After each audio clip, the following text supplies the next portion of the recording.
Oh, hi. Hi. Hi. Hi. Hi. Hi. L'épisode pilote de The Big Bang Theory est peut-être le meilleur de toute la série. Et c'est presque cruel de le dire parce qu'après 12 saisons et 279 épisodes, la sitcom s'est imposée comme l'une des plus influentes de la décennie, tout en devenant l'une des plus critiquées. See, The Big Bang Theory isn't just bad, it's profoundly bad. Worst episode of The Big Bang Theory. Si vous trouvez ça nul et malaisant, dites-vous que ça a duré 12 ans. Ça fait une série pas drôle du tout. Son succès repose énormément sur Jim Parsons et son interprétation de Sheldon Cooper, qui lui a valu 4 Emmy Awards et même un spin-off, Young Sheldon. Preuve que la série avait trouvé sa gravité autour d'un seul personnage. Pourtant, avec le recul, on se rend compte que The Big Bang Theory a trahi ce qui faisait son charme. Elle s'étire, se répète, grossit ses traits jusqu'à l'excès. I am just gonna say the letter it starts with and ology. G. Oh no, that's not gonna work. Et finit par se parodier elle-même.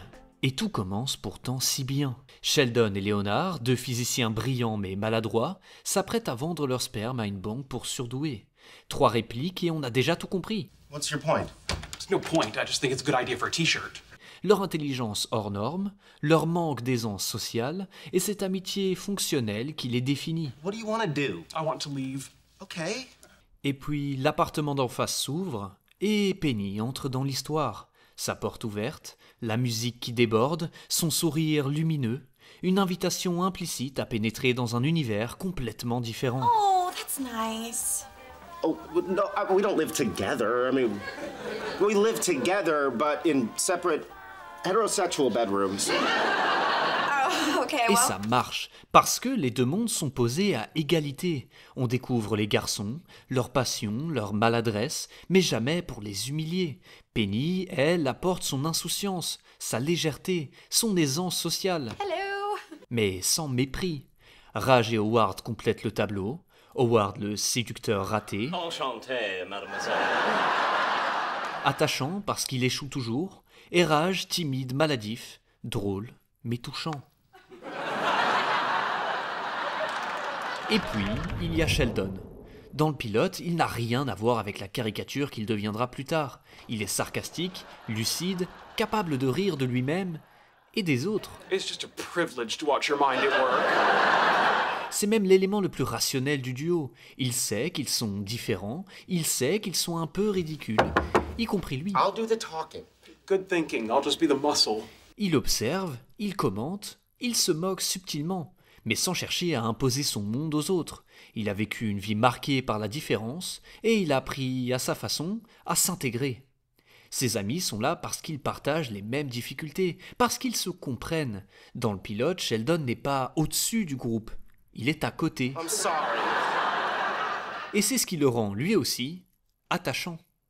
Les 2 premières saisons prolongent cette magie. On prend le temps de découvrir les personnages, leurs contradictions, leurs passions. L'équilibre entre Penny et les garçons fonctionne encore. Penny n'est pas écrasée par leurs connaissances, et eux ne sont pas ridiculisés par son aisance sociale. L'humour repose sur la curiosité, pas sur l'humiliation. Il y a une bienveillance implicite. Chacun apprend du monde de l'autre. So, what's new in the world of physics? Nothing. Et pourtant, dès la saison 3, les premières fissures apparaissent, les traits se renforcent subtilement, Sheldon devient un peu plus rigide, No, he doesn't understand. I understand. Penny un peu plus sarcastique, Oh, wow, you're actually going out like that? Raj un peu plus pathétique, Howard un peu plus lourd. That chick, she smiled at me. No, she didn't. Yes, she did. Rien de dramatique encore, mais l'équilibre se fragilise. Howard, come back! Puis arrive la saison 4, et là, tout bascule. Bazinga! L'écriture abandonne progressivement la nuance pour pousser chaque personnalité à l'extrême. Les personnages cessent d'évoluer et deviennent des gimmicks comiques permanents. Sheldon, autrefois observateur et lucide, devient le centre du monde. Bored. Il n'analyse plus le ridicule des autres, il est devenu la blague. My father taught me archery as a child. Plus personne ne le remet en question, le groupe se plie à ses obsessions et ses caprices remplacent son humanité. That's actually my napkin. Oh, this is a nightmare. Where are you going? to the bar to sterilize my mouth with alcohol. Penny, elle, perd complètement la curiosité qui faisait son charme. Là où elle s'intéressait sincèrement aux passions des garçons dans le pilote, elle se met à les tourner en ridicule, systématiquement. Oh God, I think I see where this is going. La dynamique s'inverse, Penny devient le monde normal, qui juge, et les garçons deviennent les losers chanceux de l'avoir dans leur vie. Oh, you're right, that is so embarrassing. Et au milieu de tout ça, il y a Léonard. Dans le pilote, il est rêveur, naïf, presque idéaliste. Again. Hi. Hi. Hi. Penny incarne pour lui un monde qu'il n'a jamais connu. La beauté, la confiance, la spontanéité. Mais au fil des saisons, on découvre que Léonard possède tout ce que Penny n'a pas. Une tendresse sincère, une stabilité émotionnelle, une sécurité financière. Il la soutient, l'aide à grandir, l'encourage à poursuivre ses rêves. Et pourtant, la série ne lui rend jamais justice. Pire, elle le réduit au rôle de loser officiel, chanceux d'être toléré. I haven't gotten to my scene yet. I know, but you're gonna be a TV star and you haven't left me yet. That takes guts. La relation avec Priya illustre parfaitement ce problème. Quand Léonard sort avec elle, Penny critique sans cesse cette relation, sous prétexte que Priya cherche à changer Léonard. Mais en réalité, Priya accepte son métier, ses amitiés, son intelligence et son univers. Elle ne le rabaisse pas, elle s'y adapte. Avec Priya, Léonard prouve qu'il a de la valeur, qu'il peut séduire une femme brillante, cultivée et belle. C'est un moment clé, parce qu'il renverse la dynamique. Penny réalise que Léonard ne dépend pas d'elle. Leonard has found someone that makes him so happy. Mais la série ne l'exploite jamais. Au lieu de faire évoluer Penny, de la confronter à ses propres contradictions, l'écriture choisit la facilité. Retour au statu quo, Léonard reste petit, Penny reste au-dessus. You may be the one in school, but I'm the one who learned the lesson. I'm so stupid, Penny. Duh! Howard, lui, perd toute identité. Dans les premières saisons, son humour vient de ses échecs constants, de son personnage de séducteur raté, mais attachant. Which is in space, whereas I'm sure you know, no one can hear you scream. Avec le mariage et l'arrivée de Bernadette, la série rate une opportunité. Au lieu de le faire grandir, elle le rabaisse encore plus.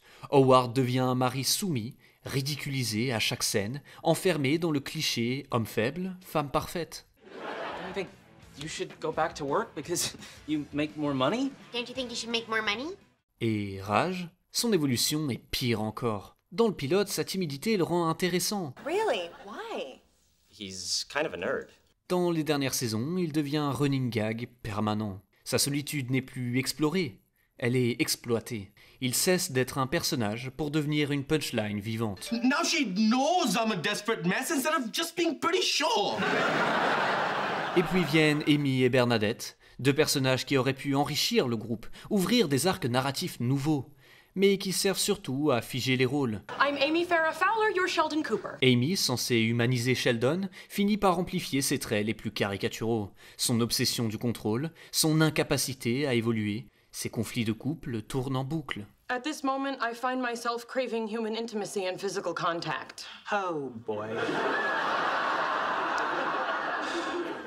Bernadette, de son côté, enferme Howard dans une relation où elle domine tout, annihilant l'humour tendre qui existait au départ. By the way, why do you need a note telling you to go get him? You're a grown man. You should know to go get him. Et ce qui disparaît en même temps que la nuance, c'est l'ADN même de la série. Dans les premières saisons, on riait avec les personnages parce qu'on partageait leurs passions, les références scientifiques, les débats geeks. Lois Lane is falling, accelerating at an initial rate of 32 feet per second. Superman swoops down to save her by reaching out two arms of steel. Miss Lane, who is now traveling at approximately 120 miles an hour, hits them and is immediately sliced into 3 equal pieces. L'enthousiasme pour les comics, les films, les jeux vidéo, c'était l'identité de The Big Bang Theory. I've got the sword of Azeroth! Mais au fil du temps, tout ça disparaît. La science n'est plus qu'un décor, la culture geek un prétexte, les blagues deviennent prévisibles, centrées sur les humiliations et les relations amoureuses. Leonard, honey, you don't have to say thank you every time we have sex. La série cesse de célébrer la différence pour se mettre à s'en moquer. God, you are grown men! How could you waste your lives with these stupid toys and costumes and comic books and now that? Le pilote de The Big Bang Theory reste un modèle d'écriture, une rencontre équilibrée entre deux mondes, une curiosité réciproque, des personnages attachants et complexes. Mais à force de pousser les traits, de recycler les gags et de sacrifier la subtilité, la série a perdu son identité. Et après 12 saisons, The Big Bang Theory n'est plus qu'une parodie de sa propre parodie. Our whole universe was in a hot, dense state. Then nearly 14 billion years ago, expansion started.